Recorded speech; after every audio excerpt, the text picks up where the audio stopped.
নমস্কাৰ বন্ধু বান্ধৱীসকল, কি খবৰ আপোনালোকৰ? ভালনে?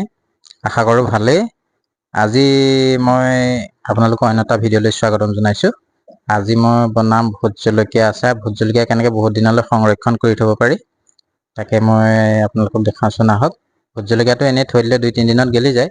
গতিকে আচাৰ বনাই পেলাই কেনেদৰে বছৰ দিন সংৰক্ষণ কৰি ৰাখিব পাৰি তাকে মই আপোনালোকক দেখাম আহকচোন। মই ভোট জলকীয়া কেনেদৰে আচাৰ বনাইছোঁ আপোনালোকক দেখাম।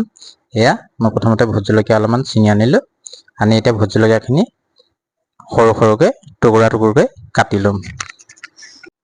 এয়া মই এনেদৰে সৰু চাইজত ভোট জলকীয়াটো এনেদৰে কাটি ল'ম।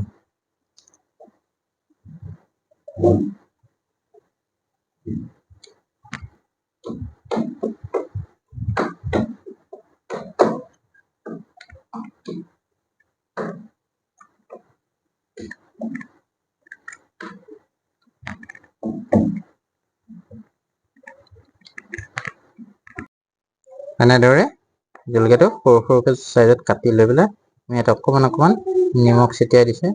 নিমখটো অকণ ছটিয়াই দিলে জলকীয়াটো বেয়া নহয়, বহুত দিন থ'ব পাৰি।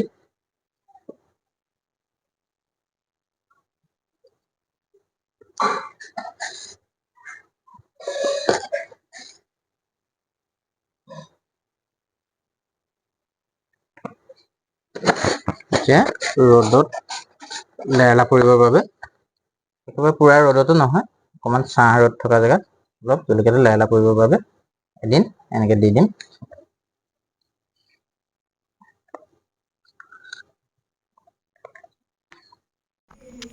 তো গাইজ, এয়া জলকীয়াখিনি মই এনেদৰে কাটি অলপমান শুকুৱাই ল'লোঁ।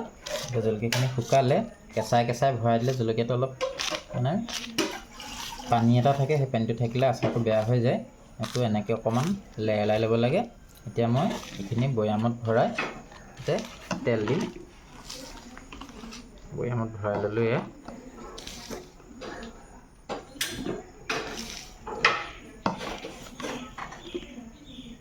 তো এতিয়া মই ইয়াত বৈয়ামত ভৰালোঁ। মই এতিয়া ইয়াতে তেল দিম।